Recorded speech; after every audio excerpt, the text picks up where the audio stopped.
There are hundreds of ancient Chinese weapons. They come in every imaginable shape and size. There are weapons that stab, slash, cut, scratch, smash, bash, and claw.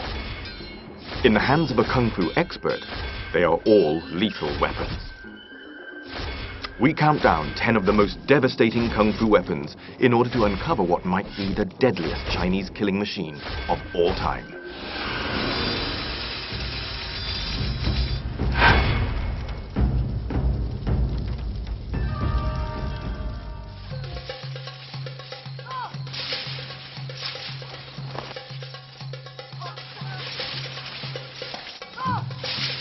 It takes skill to wield Chinese lethal weapons. Though Kung Fu is often considered an unarmed and defensive discipline of Chinese martial arts, its techniques can be applied to all weapons, often making them even more deadly.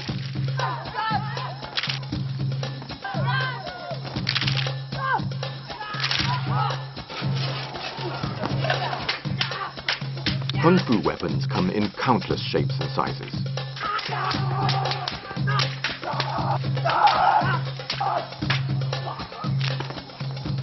Some, such as swords and spears, are known throughout the world.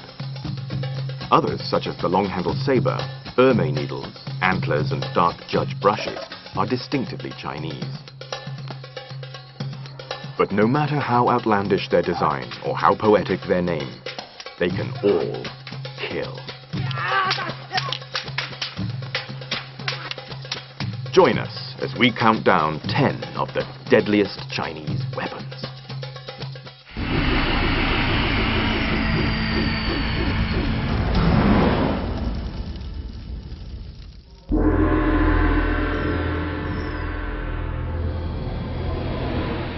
The saber and the sword are two of the most formidable weapons in the Kung Fu arsenal. The sword, with its thin, straight blade, is known in China as the gentleman of all weapons. Its heavier relation, the saber, bears an even more exalted title. The saber is called the master of all weapons because it causes more damage to the enemy's body than any other Kung Fu weapon.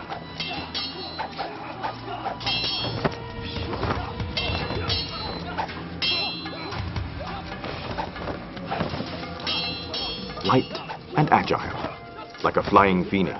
That's the sword. Its main form of attack is the thrust. Savage and powerful, like a fierce tiger. That's the saber. It's used to chop, slash, and hack.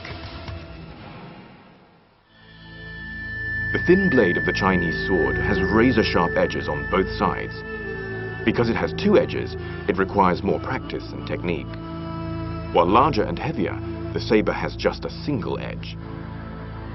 Therefore, there is a saying, saber, power won by strength, sword, soft, won by technique. The sword and the saber match the human body's proportions. Being neither too long or short, they are perfect for use. Within their effective striking distances, they are the best weapons. Little Tiger has practiced Kung Fu for over 20 years. A former member of the Guangzhou martial arts team, he is an expert on sword and saber techniques. Swordplay is brisk, graceful, and dynamic.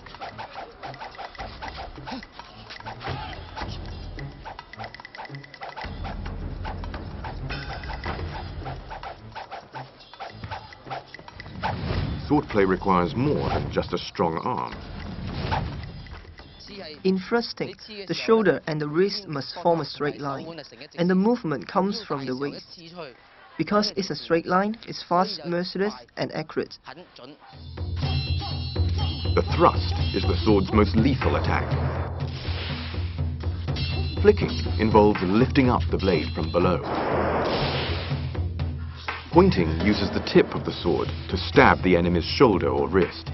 It can serve to disarm one's opponent. Chopping means bringing down the blade from overhead. This puts your body weight as well as your strength behind the blow. And you can even jump up to chop downwards. You bring out the saber's power with your own power.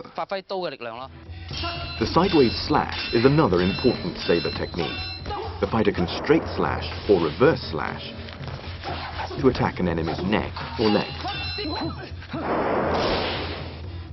Wrapping around the head is a distinctive saber move. It is both offensive and defensive. The move is unique to the saber. It allows one to neutralize an enemy's attack and to immediately launch a counter-attack of one's own.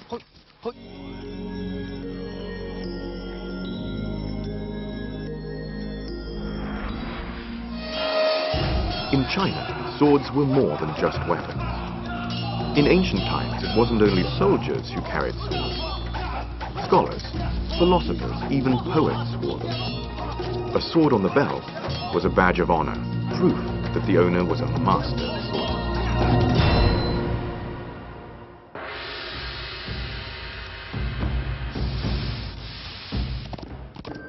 In the cut and thrust of battle, an enormous variety of strange and exotic weapons were used. Multi-bladed rings and tridents, deadly needles, lightning-fast whips and dreaded metal brushes. Our countdown of China's most deadly weapons continues after the break.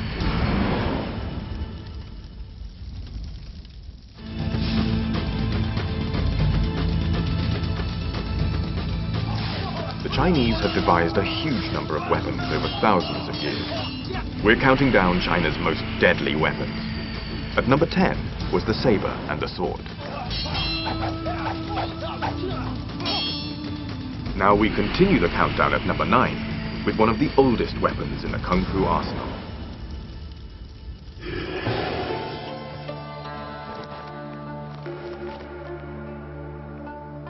When the first emperor of China died over 2,000 years ago, he was buried with more than 7,000 life-size terracotta warriors. It was only fitting.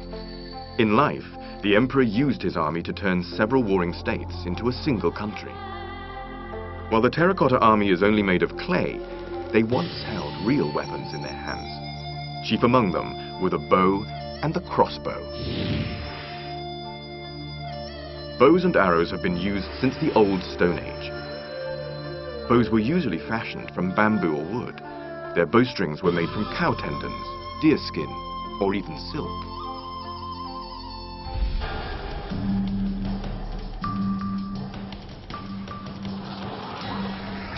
The traditional bows and arrows of China were often used as the first line of attack on the battlefield. They had a range of up to 100 meters. An experienced bowman could make around 10 shots per minute. Conventional arrows were, however, light and could do little harm to an armored soldier.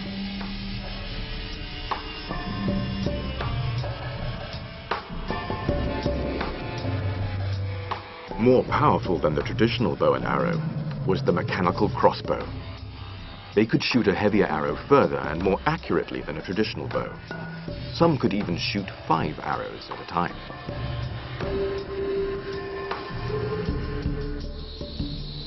An ingeniously simple mechanism holds the bowstring in place, releasing it when required by means of a trigger. Shooting the bolt. Chinese soldiers used crossbows more than 1,000 years before they appeared in Europe.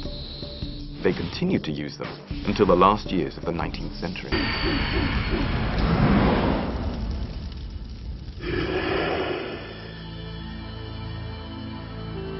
The mixture of copper and tin to make bronze resulted in the creation of many deadly new weapons. In terms of efficacy, bronze weapons were a lot sharper. They were sturdy yet supple, keen-edged but hard to break.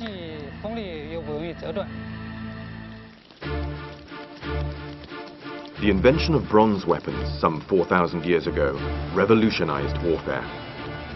Traditional weapons such as swords became stronger and sharper, but more importantly, new weapons were developed. Around the 5th century BC began what is known as the Warring States period. China was splintered into many small states which waged incessant war against each other. having a well-equipped army was essential to a state's survival.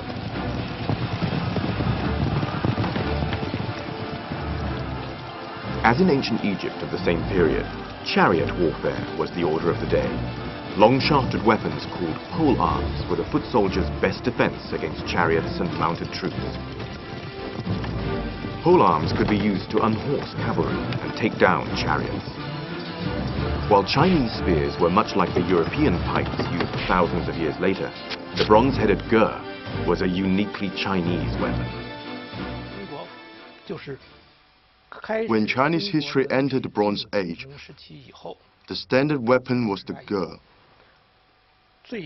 During the Eastern Chao period, the army's standard issue weapon, much like today's rifle, was initially the ge, which then developed into the Chinese habit. The ge was a distinctive ancient Chinese polearm. It had a right-angled blade affixed atop a bamboo or wooden pole. The upper horizontal blade of this ge is about 20 centimeters in length, and the lower vertical one was about 15 centimeters.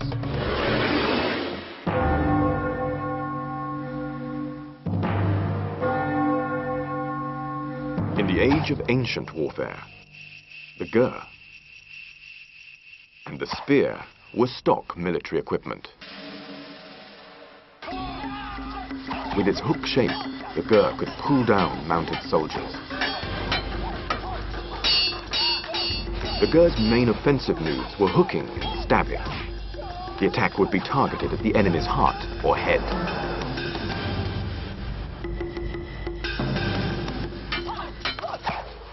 The sickle-like blade was used to hook and slash the enemy's vital parts.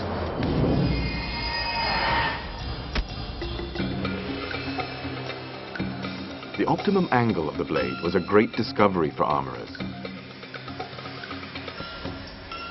According to an ancient Chinese text, if the angle between the upper and lower blades of the ge is too great, it makes it difficult to hook the enemy. If the angle is too small, it would be difficult to slash through the target. After years of refinement, the perfect design was discovered. An angle of around 100 degrees was reckoned to be the most lethal.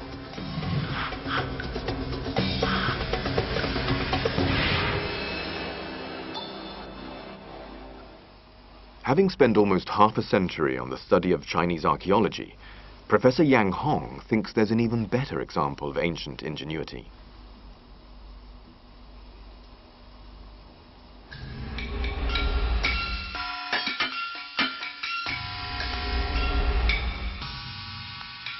In ancient China, the ge and the spear were the soldiers' standard weapons. By cleverly uniting the sickle-shaped blade of the ge with the sharp head of the spear, armorers created a formidable new weapon, a halberd the Chinese called a ji, combining the best aspects of both weapons. It could stab and thrust, as well as hook and chop. Its effectiveness on the battlefield was like one person fighting with two weapons at the same time.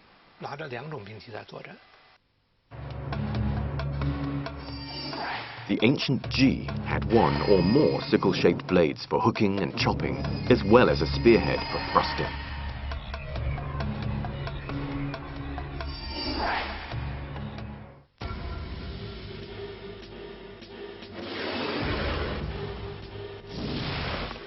The ji was the stock battlefield weapon.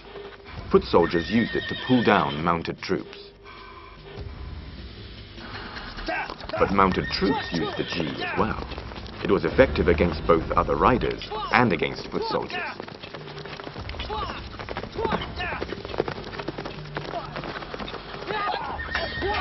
The multi-purpose ji quickly became the soldier's favorite weapon.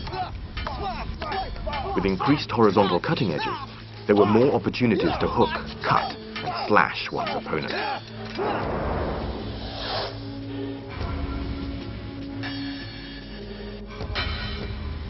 As a fusion of the spear and the ge, it could utilize the spear's thrusting attack to stab straight at the enemy. while the sickle-shaped blade could hook the limbs of enemies.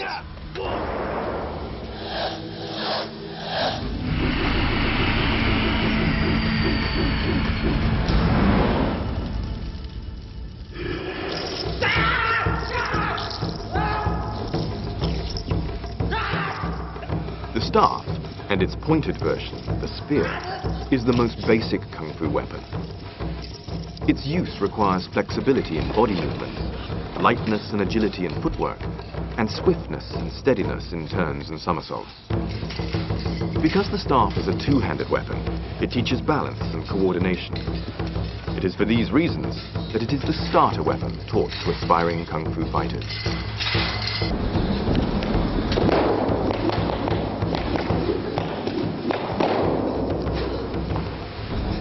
Long weapons are any weapons that are as tall or taller than the person wielding them.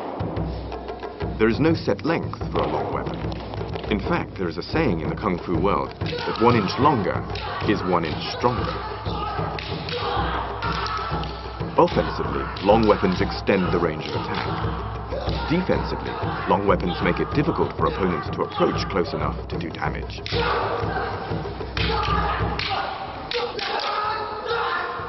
Polearms, such as spears and halberds, are the military versions of long weapons, but even the civilian versions could cause some serious damage.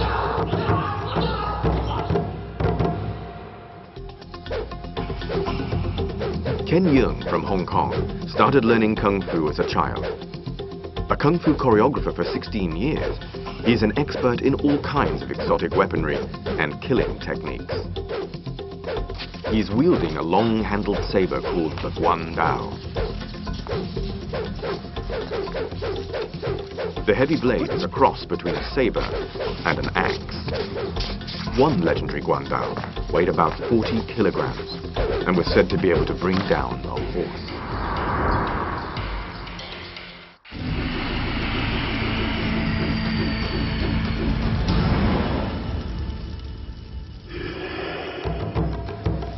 Whips are called soft weapons in Chinese, but they are anything but soft. Chinese whips are made of metal links, not leather. They have a solid weight at the end that can break bones and fracture skulls. In battle, soft weapons like whips were often used as secondary weapons. They came in handy when the main weapon, like the sword or spear, was lost. Because they bend, soft weapons could be easily hidden. In the hands of an expert, they make for a dazzling show of skill and coordination. The 9-sectioned whip is made from metal chain links that give it flexibility, while the sharp metal weight at the end packs a fearsome punch. Soft weapons are among the most difficult to use. It's hard to master, and secondly, it can strike in a curve. When spun around, it interferes with the enemy's vision.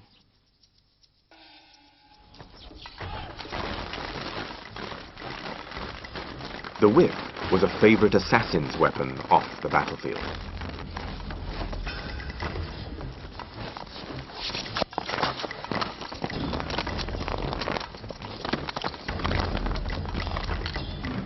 The sharp weight can strike unexpectedly at an opponent's head, even from behind. But there is a downside. Whips are notoriously difficult to use. Students of kung fu are more likely to do themselves an injury with a whip than when learning any other weapon.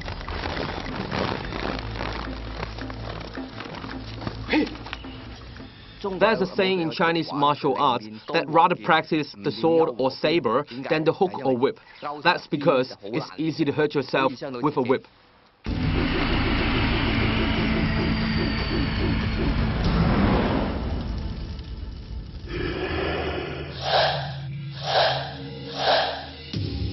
In the hands of a kung fu expert, even innocuous domestic objects like chopsticks can be lethal weapons.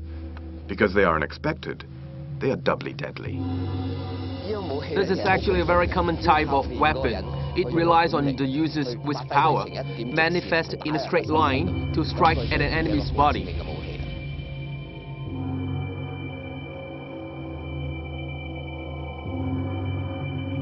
Throwing a chopstick requires more than simple coordination. martial artists first concentrate kung fu qi energy in their hand and wrist. When thrown with kung fu force, ordinary chopsticks can penetrate a wooden board. In the hands of trained assassins, sharpened metal chopsticks were deadly weapons.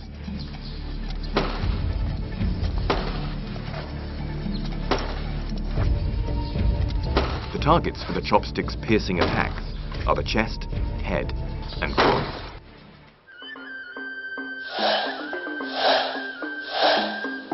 A fan may look harmless, but in the hands of an expert, even it has lethal potential. Fans were a sign of gentility, but in an emergency, an elegant scholar could be transformed into a deadly assassin. Killer fans had sharpened vanes to cut and slash the enemy. Fans could also be used defensively, like a bullfighter's cape. And fans could be turned into an effective concealed weapon, able to be taken into places where more obvious weapons could not. Assassins had special fans with razor-sharp blades that could slice as well as a knife.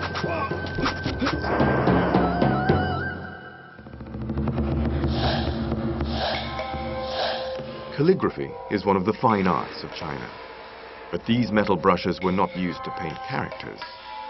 They were used for a far darker art, the martial arts. Called dark judge brushes, they had a single purpose: to kill. About 20 centimeters in length, their pointed tips are used for striking. Thrusting is very direct. You just step right at the enemy. Dark judge brushes are mainly used to attack pressure points: the sternum, the heart, the throat, the temples, as well as the eyes are all targets. Small weapons like dark judge brushes are almost always used in pairs. Kung Fu teaches the use of both hands. While one hand distracts the enemy, the other strikes. Dark judge brushes are primarily stealth weapons, used to attack unsuspecting opponents. First of all, thrusting.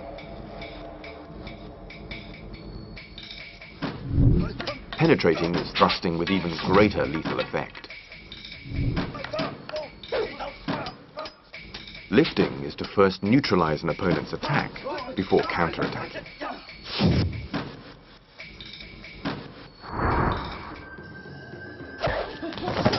In the hands of an assassin, even everyday household items can become deadly weapons. After the break, strange exotic weapons, and the ultimate flying killers.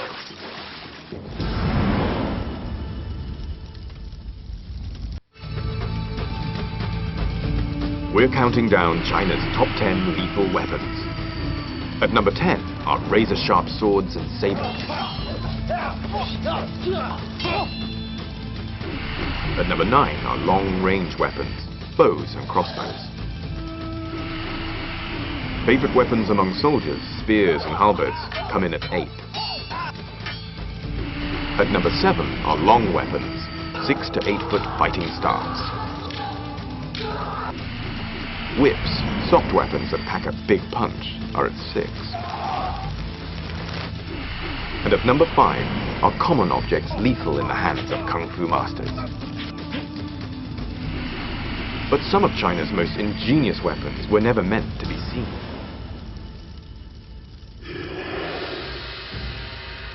Ancient Chinese weapons makers made many important discoveries. Chinese armorers made the first crossbows. Chinese alchemists made the first gunpowder. And Chinese artisans made some of the most sophisticated mechanical weapons the world has ever seen.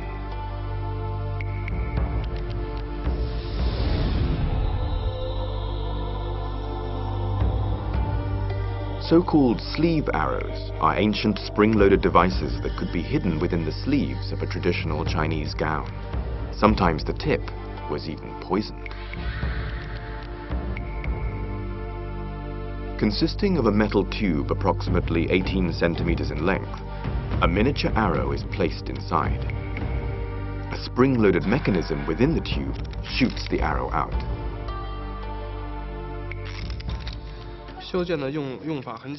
The sleeve arrow was very easy to use. It's shot by a spring. You place the arrow inside the tube, cock it,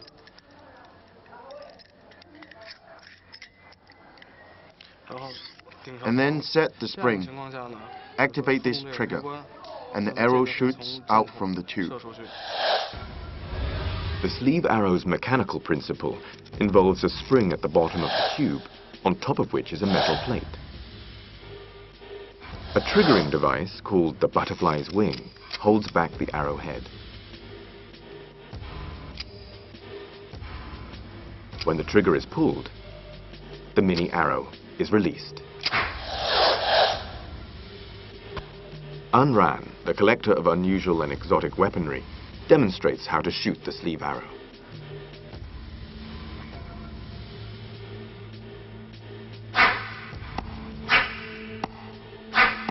At short range, the sleeve arrow was surprisingly accurate. Ancient records say that sleeve arrows could hit targets up to 30 paces away. There are many similar kinds of concealed weapons. Mechanical range concealed weapons like this are usually sleeves arrows, needle tubes, and of course the flying guillotine. All were mainly used for assassination.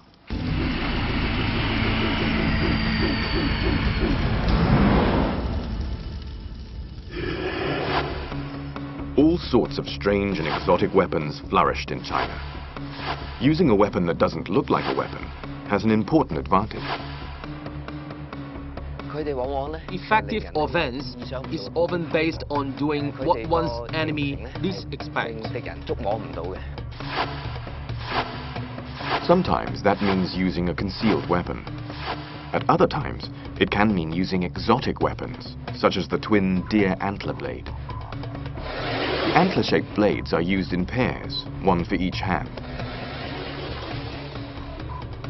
Each deer antler blade has 3 sharp points and 7 cutting edges.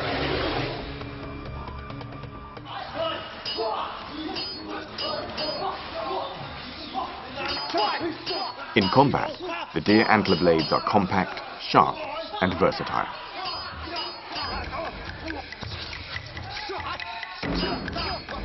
They can be used to pinion an enemy.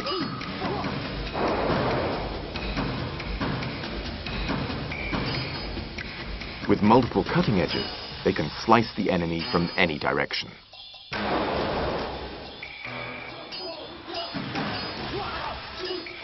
And the 3 sharp points can inflict terrible wounds.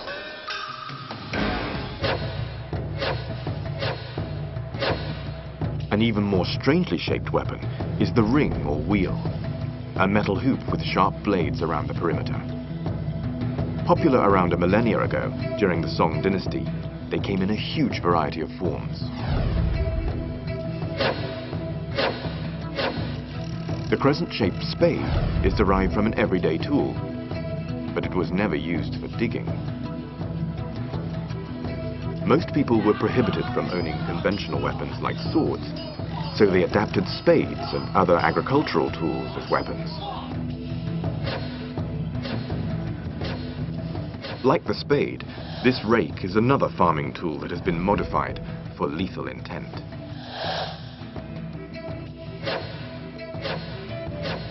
Kung Fu weapons don't have to be big to kill. Ermei needles are only around 25 centimeters long. The points at both ends make them particularly dangerous at close range. The ring pivot at the center of each needle improves grip, enabling the thin needle to stab with deadly force.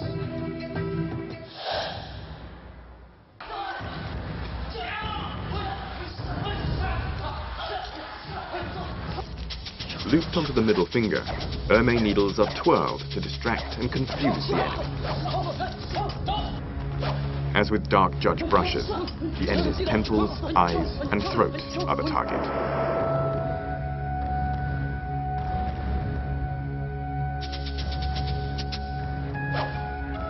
The Ermei needles and the rake are exotic weapons.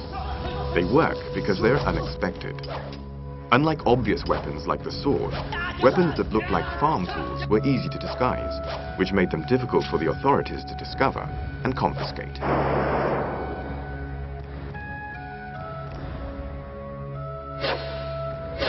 The dang is another weapon that is easily disguised as a farm tool. Only the profusion of sharp points gives the secret of its real use away.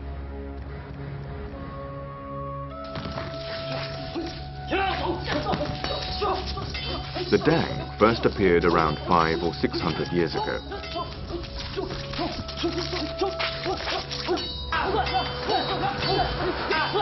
It can be used as a spear or to hold the enemy at bay.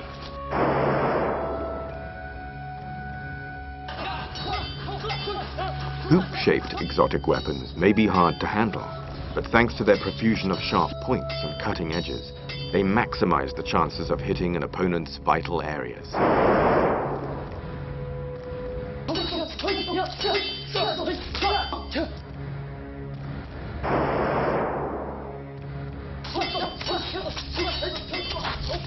Rings can even hold their own against long weapons.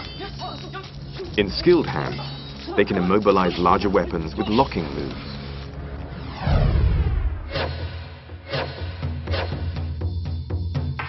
Double mallets are one of the oldest weapons in the Kung Fu arsenal.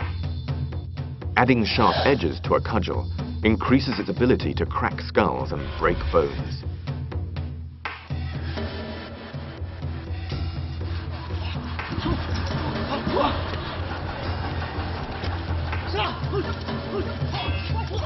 Mallet heads can be rectangular, oval, melon, or diamond-shaped. Regardless of their shape, they have only one use: to bludgeon an enemy into submission. Extremely powerful, the iron mallets can strike lethal blows.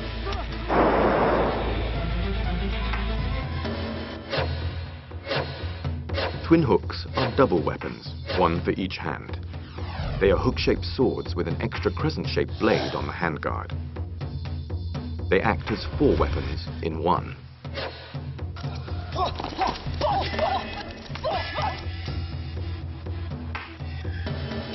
The hook blocks the enemy's blow. The main blade chops and slashes.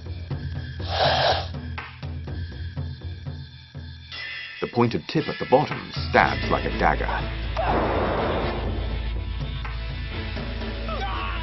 And the crescent-shaped blade around the handguard can slice up the opposition. Some of the strangest Chinese weapons don't look like weapons at all. Strange means not usually seen. A strange weapon is something that you wouldn't normally regard as a weapon. Influenced by his antique dealer father, 29-year-old An Ran has been collecting weird-shaped and unexpectedly disguised lethal weapons from all over China since the age of 20.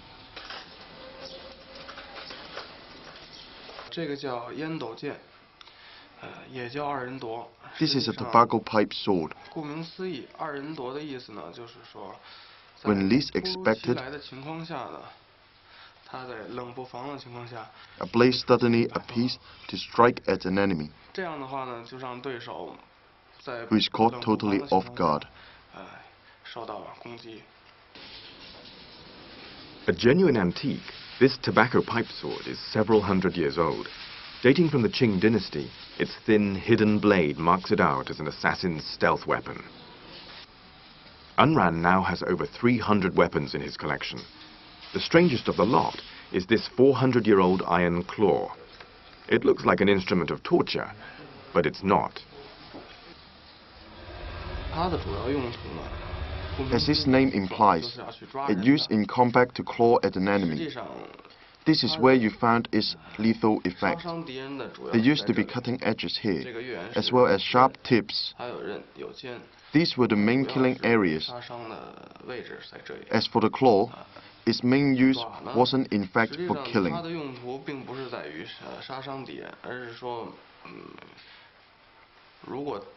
Catching the enemy off guard and preventing him from escaping. You simply place it on his shoulder and lock it tight. Escape will be difficult, if not impossible.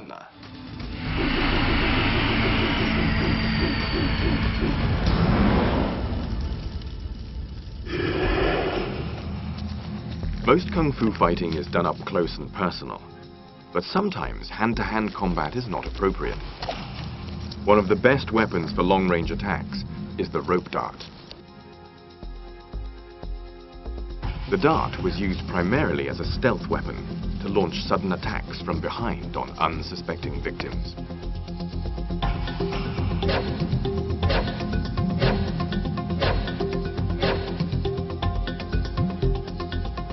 The rope dart is composed of a rope usually about 4 meters long with a metal dart at the end. The dart is either conical or diamond shaped and between 16 to 20 centimeters long.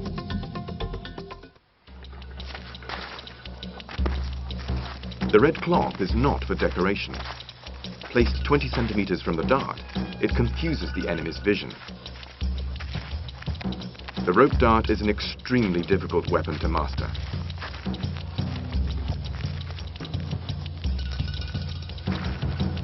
The rope dart makes use of energy from the fighter's neck, shoulders, elbows, and other joints to attack from a distance.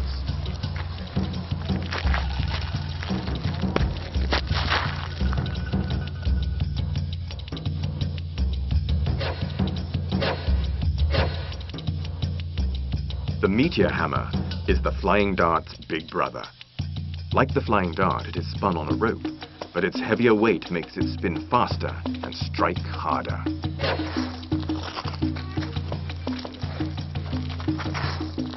Meteor hammers are used singly or in pairs.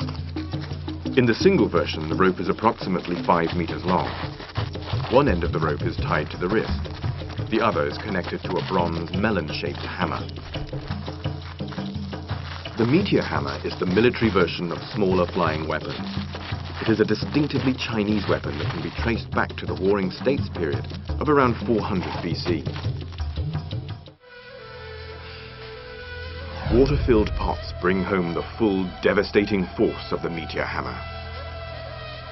More powerful than its little brother, the rope dart, the meteor hammer can pulverize a pot from a distance of 4 meters. Skulls are harder than clay pots, but smashing them is just as easy for the meteor hammer. But the most lethal Chinese weapon of ancient times didn't just smash heads, it removed them.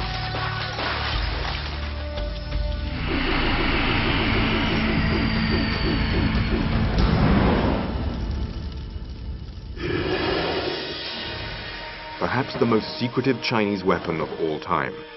It was the ultimate stealth weapon. Used by assassins, it had just one purpose: decapitation. Its name? The flying guillotine.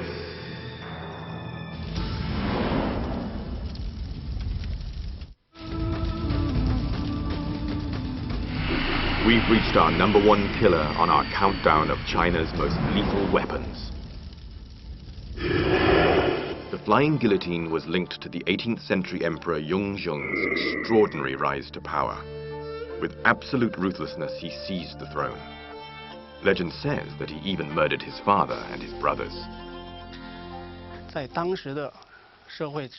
Many rumors circulate in society at the time about him murdering his father and brothers, his greed, his love of wine and women, and so on. For a long time, the people thought of Yongzheng as a tyrannical, calculating, and vicious emperor.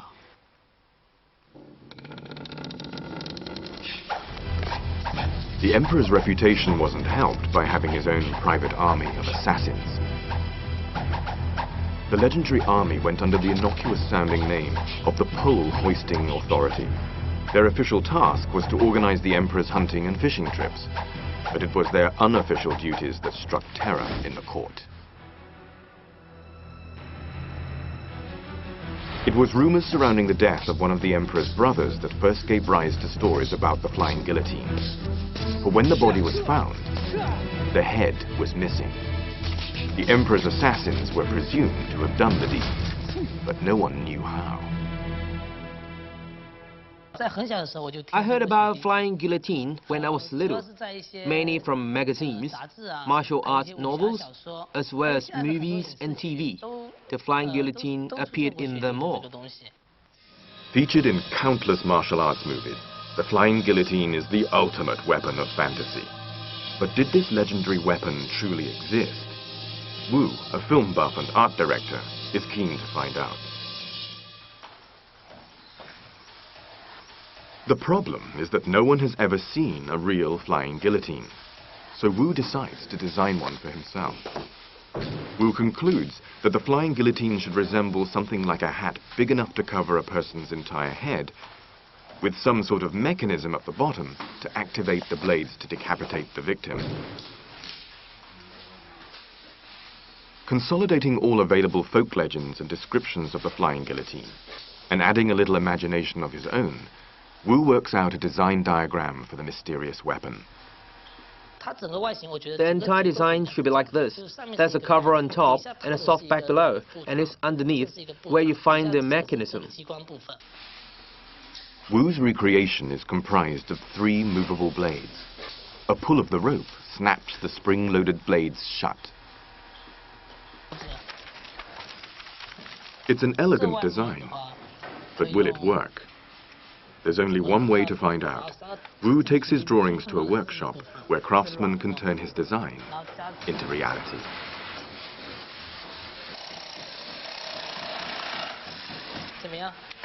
They construct a blade mechanism from wooden boards. It resembles a camera shutter, but instead of cutting off life, this one cuts off heads. Wu's colleagues use modern technology to make a flying guillotine. But was technology 250 years ago in the Qing dynasty up to the job? Wan Xiaoqun, a researcher at the Chinese Academy of Military Science, has no doubt. The killing principle is based on the blades, and such blades could be constructed. In the Qing dynasty, it would have been possible to construct such a flying guillotine. This is the flying guillotine that we made. I'll now demonstrate how it works. It covers the victim's head like this, and then you pull this chain. That's how it works. It's a simple design. There's the top, a cloth back in the middle, and the most important part, where the mechanism and the blades are located. How do these blades work? They work when you pull on this chain from afar. I'll demonstrate for you. When you pull on the rope, the blades all converge inwards. Building it is one thing, but how in the world do you get this onto someone's head? Kung Fu master Ken Yeung needs all his 30 years' experience to discover the answer. I think, other than throwing in the normal way, another method would be to lift up and toss it onto someone's head from above. Throwing strength and accuracy are the first things that need to be practiced. Timing is also crucial, as the victim won't just stand there to be targeted.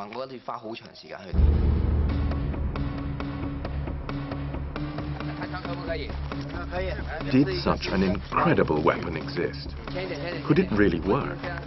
Yeung and his team are put to the test. First, he'll try it the most straightforward way. As this flying guillotine weighs 1.5 kilograms, hitting a target accurately is no easy task.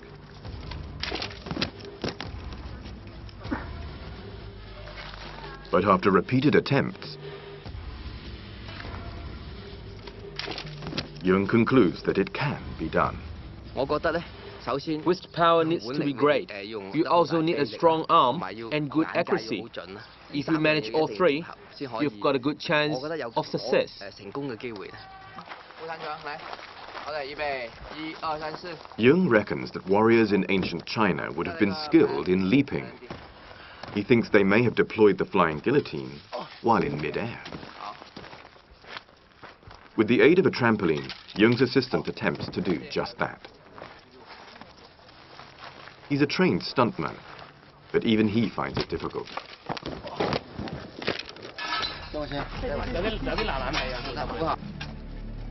It takes 5 attempts before he finally does it.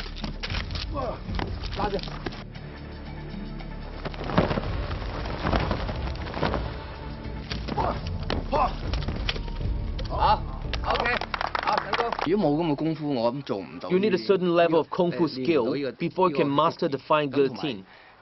A lot of vigorous training is needed. Emperor Yongjung had the motive. His craftsmen had the knowledge. His assassins had the skill. But did the flying guillotine ever really exist?